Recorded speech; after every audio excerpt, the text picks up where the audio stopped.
আজি মই এই দিনকেইটাৰ ব্ৰেকৰ মাজত পুনৰ মই চেল্ফ ইম্প্ৰুভমেণ্টলৈ আহিছোঁ। এই দিনকেইটাৰ বিশেষকৈ চেল্ফ ইম্প্ৰুভমেণ্টৰ ভিডিঅ' মই বনাব পৰা নাই। মেইন কাৰণটো হ'ল অলপ সাংঘাতিক ধৰণে জড়িত হৈ পৰিছোঁ। তথাপিও আজি নিজৰ ইচ্ছা শক্তিৰ দ্বাৰাই এই ভিডিঅ' পুনৰ বনাবলৈ মই আজি প্ৰস্তুত হৈছোঁ। কালি মই নিজে হাৰি এই ভিডিঅ'টো মই বনোৱা হ'ল, কিন্তু আজি মই পুনৰ ভিডিঅ' বনাবলৈ মই চেষ্টা কৰিছোঁ। তাৰমানে আজি মই নিজে নিজক জিকিছোঁ, সেইটোৱে বুজাইছে। আজি ChatGPTৰ পৰা মই এটা ভাল কেইটামান পইণ্ট মই আনিছোঁ। সেইকেইটা ভাল পইণ্ট আছিলে। মই চাৰ্চ কৰিছোঁ যে best aura, world best aura. ইয়াত সেই অৰা কেইটামান পইণ্ট দিছে। সেই পইণ্টকেইটা মই যদি দৈনিকভাৱে যদি ব্যৱহাৰ কৰোঁ, তেতিয়াহ'লে মই নিজক ভাল এটা ইম্প্ৰুভমেণ্ট পাম বুলি বিশ্বাস আছে। সেই অৰাকেইটা হ'ল, আটাইকেইটা অৰা মই পঢ়ি নিজক বিশ্লেষণ কৰিম আৰু কাইলৈৰ পৰা সেইটোকে কৰিম। হয়, সেই অৰাবোৰ চাওঁ। প্ৰথমে ইয়াত পইণ্ট দিছে শান্ত মনে থকা। আমি সদায় শান্ত হৈ থাকিব লাগে। পৰিস্থিতি যিমানে কঠোৰ নহওক, গম্ভীৰ নহওক, আমি সহজে থাকিব লাগে আৰু খং বা পেনিক কৰিব নালাগে। গতিকে ইয়াত এটা বহুত ভাল পইণ্টৰ কথা কৈছে। গতিকে সেইটো যদি আনিব পৰা যায়, তেতিয়াহ'লে সিও এটা বেষ্ট অৰাৰ ভিতৰতে পৰিব। তাৰপিছত আহিল ষ্ট্ৰং আই কণ্টেক্ট। এই ষ্ট্ৰং আই কণ্টেক্টটো বহুত ইম্পৰ্টেণ্ট হয়। আত্মবিশ্বাসেৰে চকুত চকু ৰাখি কথা ক'ব লাগে। আমি যেতিয়া কথা কওঁ, যদি চকুত ৰাখি যদি কথা নকওঁ, তেতিয়াহ'লে সি বুজাব যে তুমি সেই ব্যক্তিজনৰ পৰা কিবা কাৰণত ঠগনো খাব পাৰা। গতিকে ষ্ট্ৰং আই কণ্টেক্ট থকাটো অত্যন্ত জৰুৰী হয়। আত্মবিশ্বাসেৰে চকুত চকু ৰাখি আমি কথা ক'ব লাগে। তাৰপিছত 3 নম্বৰ যিটো পইণ্ট দিছে, এইটো মই আগতেও অনুভৱ কৰিছোঁ, নিজে অভিজ্ঞতাৰ ফালৰ পৰা অনুভৱ কৰিছোঁ। কিন্তু আজি মই ইয়াত পাই এই কথাটো যথেষ্ট এটা সন্তুষ্টি মই লাভ কৰিছোঁ। এইটো মই লাভ কৰিছোঁ যে ইয়াত আছে পইণ্টটো কম কিন্তু মূল্যৱান কথা। কম কিন্তু মূল্যৱান কথা ক'ব লাগিব। অনৰ্থক আমি বেছি কথা ক'ব নালাগে। কেৱল প্ৰয়োজনীয়খিনিহে কোৱাটো ভাল। চেল্ফ কনফিডেঞ্চ, 4 নম্বৰ যিটো পইণ্ট আছে, সেইটো হ'ল চেল্ফ কনফিডেঞ্চ। নিজৰ যিটো সামৰ্থ্য আছে, সেইটোৰ ওপৰত সদায় বিশ্বাস ৰাখিব লাগে।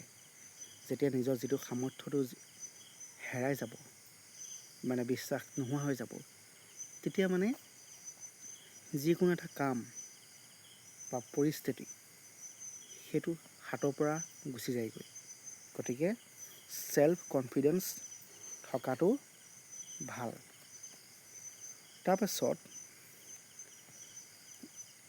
Strong body language. এইটো এটা ভাল কথা হয় যে ষ্ট্ৰং বডি লেংগুৱেজ।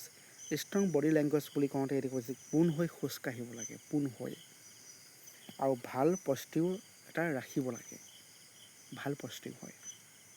গতিকে এইটো এটা অত্যন্ত জৰুৰী পইণ্ট হয়। ক্ষমা কৰিব। তাৰপিছত আহি গ'ল ইম'শ্যনেল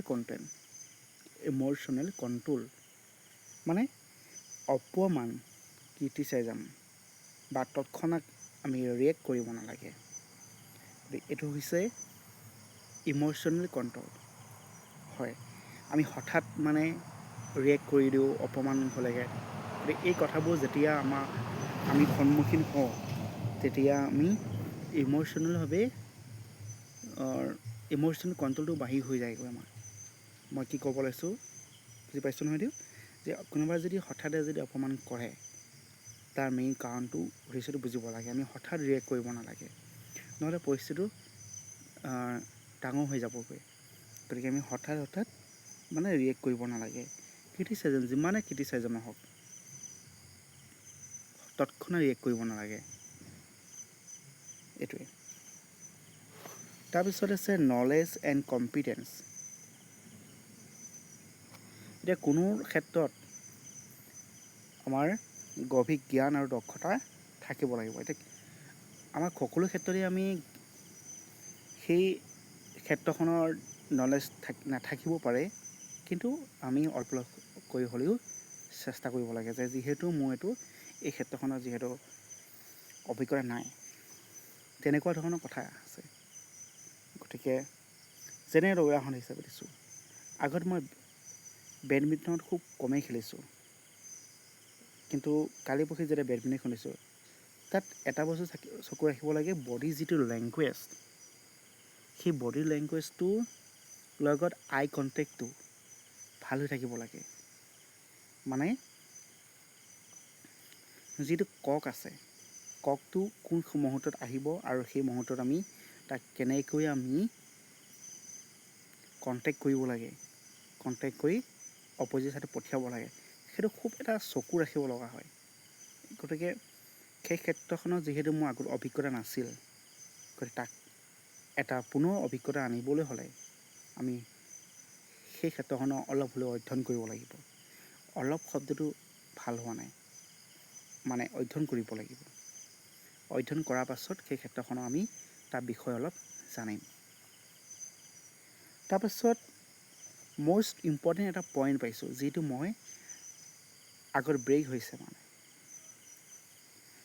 হৈছে আৰু হৈছেও। মই সেইদিনাখন এটা ভাল এটা সংকল্প লৈছিলোঁ, লৈ মই চেল্ফ ইম্প্ৰুভমেণ্টৰ ভিডিঅ' দিছিলোঁ। কিন্তু তাত এটা কথা আছিল যে ডিচিপ্লিন মোৰ ব্ৰেক হৈছে। হয়, পুনৰ ডিচিপ্লিন ব্ৰেক হ'ল। ডিচিপ্লিন অনাৰ পাছতো ডিচিপ্লিনেই ব্ৰেক হ'ল। মানে এনেকুৱা কিছুমান চিটুৱেশ্যন আহিল, যিটো মই কল্পনাৰ বাহিৰত আছিল। যদি হঠাৎ মই ৰিয়েক্ট নকৰোঁ, তেতিয়াহ'লে বিপদত পৰাৰ সম্ভাৱনা আছে। গতিকে হঠাৎ মই ৰিয়েক্ট কৰি দিলোঁ, কৰাৰ পাছত ডিচিপ্লিন পুনৰ ব্ৰেক হৈ গ'ল। সেই কামটো আহিছে যে মন নগ'লেও আমি প্ৰয়োজনীয় কামবোৰ আমি কৰিব লাগে। এতিয়া সেই ডিচিপ্লিনটো ব্ৰেক হোৱাৰ ফলত মোৰ যিটো প্ৰিপেৰেশ্যন আছিল, সেই প্ৰিপেৰেশ্যনটো হঠাৎ মোৰ ব্ৰেক হৈ গ'ল, যাৰ ফলত পুনৰ মানে পঢ়াৰ যিটো লাইন আছিল তাৰপৰা গুচি আহিলোঁ। সেইটোলৈ মই পুনৰ আহিবৰ কাৰণে সেইদিনকেইটা যিকেইটা ভিডিঅ' বনাইছিলোঁ, মই সেইখিনি চাব লাগিব। চাই কৰি পুনৰ প্ৰিপেৰেশ্যন কৰিব লাগিব, তেতিয়া মই আগৰ সেই স্থিতিলৈ মই গুচি যামগৈ। সেইটো আছিলে। তাৰপিছত ক্লিয়াৰ কমিউনিকেশ্যন, যিটো স্পষ্টবাদী। আগত মই স্পষ্টবাদী নাছিলোঁ, কথাবোৰ অলপ একা বেকা হৈ কোৱা অভ্যাস আছিল। পাছত দেখিলোঁ যে সেইটো এবাৰ ভাল নহয়, অলপ চিটিং টাইপৰ হয়, মানে অলপ চিটিং টাইপৰ কোৱা নিচিনা হয়, একা বেকা হৈ কৈ পেলাই। গতিকে সেইটো মই বাদ দিছোঁ। মানে যি কম স্পষ্ট ক'ম, ধীৰে সুস্থে ক'ম আৰু আত্মবিশ্বাসী ক'ম, সেইটোৱে আছিল। ষ্ট্ৰং বাউণ্ডেৰীজ, মানে সকলোকে সন্তুষ্ট কৰিবলৈ চেষ্টা কৰিব নালাগে। সকলোকে আমি চেষ্টা কৰাটো সম্ভৱ নহয়। গতিকে এইটো মই ষ্ট্ৰং বাউণ্ডেৰীত মই ৰখাটো প্ৰয়োজন।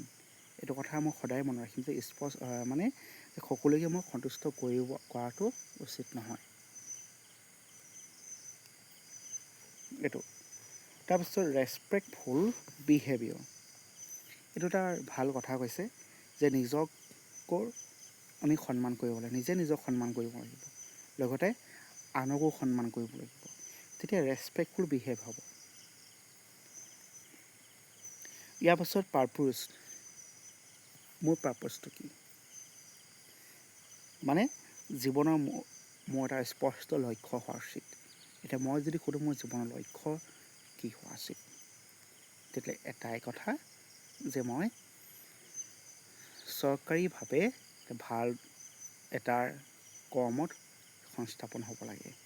যেনে শিক্ষকেই হওক বা SSC CGLৰ যোগেদি টিচাৰ এপইণ্টমেণ্টেই হওক, SSC CGLৰ যোগেদি যিকোনো এটা জবত মই এপইণ্টমেণ্ট হোৱাটোৱেই হওক, মুঠতে ৰেচপেক্টফুল, মানে সেইটো আছে মোৰ জীৱনৰ লক্ষ্য হয়।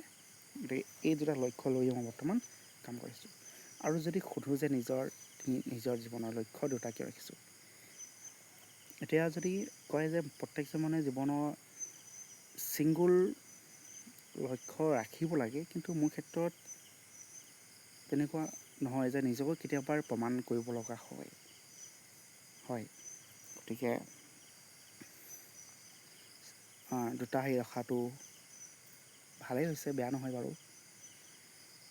আজিৰ ভিডিঅ'টোত মই এই পইণ্টকেইটা লিখাৰ কাৰণেহে কথাবোৰ মানে খুব ধীৰে সুস্থে কৈছোঁ। গতিকে কাইলৈৰ পৰা মই এইটোকে ফ'ল' কৰিম। আজিলৈ মই মোৰ ভিডিঅ'টো ইমানতে সামৰি মাৰিছোঁ, আৰু কাইলৈ বা আজিৰ ভিতৰতে মই এই ভিডিঅ'টো আপলোড দিম। ধন্যবাদ, নমস্কাৰ।